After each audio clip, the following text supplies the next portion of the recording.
was second highest student attendance in school history outside of our game last year versus UCLA here. So just really excited to have our players have the opportunity to play in that environment. And certainly the crowd helped so much especially when we were trying to really impose our will defensively and take advantage of our speed and our ability to defend full court, and that was really kind of the difference of the game. Our ability to create pressure and turnovers and have them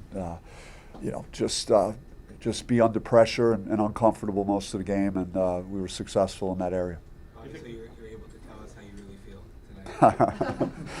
Chris, I'm glad that you remembered the statement this time because we had to go over it. I'm sorry, I blacked out in that presser. I don't even really remember what exactly I said. But everyone did well today. All 13 participants were on the floor. Were great tonight. Is this win really a testament to how well you were able to bounce back from an extremely frustrating loss to UCLA? I was very concerned about this game because USC has dealt with a lot of adversity this year, and hats off to their coaching staff for their ability to get their guys to play. I mean, they played a winning game at Colorado 2 games ago. They were up 13 at half. It was a 1-possession game with 4 minutes left, and then they stayed in the game in Arizona, which is not easy to do in that environment with the team that Arizona has. So, and they've lost very key players, and they've still they're very competitive. So. I thought it'd be tough because I was wondering about how fragile we could be with our psyche after a loss like that and what it does, the frustration, feeling devastated, feeling your confidence shaken, and all those things that happen when you lose in that way. So, but I'm happy we had an extra day. It's like usually we're in the Thursday, Saturday routine. I think having the extra day in between certainly helped us just pick up the pieces after a hard loss on Wednesday night.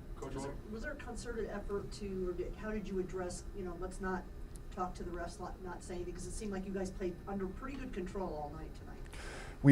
We tried to talk about there being almost a zero tolerance approach to any communication with our opponent or the officials, and I said it starts with me and it goes right down the line. Now, I didn't really follow and set the appropriate example, and I had one little outburst, but. Otherwise, I thought the guys were very composed through most of the game and just focused on playing basketball. Coach, what were your thoughts on Celebunga kind of late in the first half, kind of an X factor? I think 9 points, 9 offensive rebounds. What were your thoughts? Yeah, he was terrific. I mean, this game meant a lot to us, and I think we circled the wagons with a tough loss Wednesday, and he kind of symbolized just how I think the guys approached the game. Just he was relentless, just going after the ball. If he missed a shot, he was the first guy to be there to get it again until he completed the play. I've never really looked at a stat sheet, I think, in all my years of doing this and seeing a guy have 9 offensive rebounds at halftime. And even like Frankie's 6 steals at halftime, they were just like things that just are very reflective of effort. And Bryant isn't the tallest player. USC had a couple of bigs that were longer, taller, more athletic, and Bryant really wanted the ball, just went after it really hard. After shaking off that tough loss on Wednesday, how do you ensure that this momentum carries through to now to the Oregon trip next week? I shared with the team just now that it's just exciting to putting ourselves in a position to continue to play meaningful games. We're 5-2 now in the league, and we're going to go play a team that's most likely going to sit at the top of the standings. So that's the games you live for, having an opportunity to compete in, and they're having a really good season, Oregon, and we're just going to try and enjoy the win today, the bounce back to getting fresh again, having a good couple of days of practice, and get ready to hit the road. Coach, your team forced 20+ turnovers. How are you getting your team kind of set up to come into these games and have a defensive performance like they did? We talked about just with again, unfortunately for USC not having Collier, not having Boogie Ellis, you have to try and take advantage of that, and I think that was important. The guys really understood that, and we had that segment to end the first half, which was dynamite. Just the way we went on that run. I don't know if I've heard DFA that loud in a long time. You know, just the spurt that we went on that was fueled by, you know, our aggression on defense and the plays that we were making at that end of the floor. So we, you know, can we do that every time and it looked like it did today? You know, probably not, you know, but it was a part of a necessary game plan in order to beat this opponent today. The last two games with UCLA and Washington, it kind of felt like the second half really slipped away from you and potentially cost you the game. Did you feel like your team really turned the page in terms of closing the game tonight?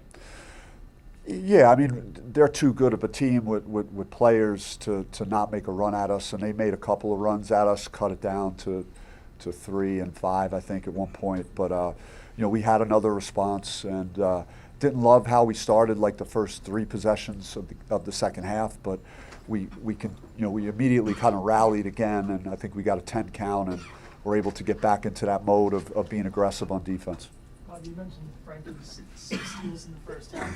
How do you describe what he's bringing in like every statistical category and a leadership perspective? Yeah, I mean he's playing at an elite all-conference level. I mean he's you know, in terms of production of guys I've had in the past like Trey Holder and Remy Martin, like he is like right in the mix, like how the impact he has. They're different types of players, but in terms of having an impact on winning, like he's, you know, his defense, the steals, you know, the pass he threw to Gaffney, you know, as the all-time assist leader, that was one that I was like, whoa, that was a tremendous pass. His dunk in the first half looked like, you know, Derrick Rose out there, just, you know, so he's really stepped it up to another level, and he's kind of has complete control of his game out there too. He's really just running our team and making winning plays out there. How does his play spread out to the rest of the team so that they can meet that level? Yeah, it's you know, when he plays that way and leads the way he's been doing and playing both ends of the floor, it's contagious, and you know, it's exciting to see this come together and see these guys playing well together, and because you know, I think it was there, it just hasn't always been there and complete. But even a guy like Jemiah Neal today was you know, 1 rebound away from a triple-double, really got some big defensive rebounds in this late in the game, and you know, had a really solid game on offense. So we're seeing multiple guys play well, and that's exciting.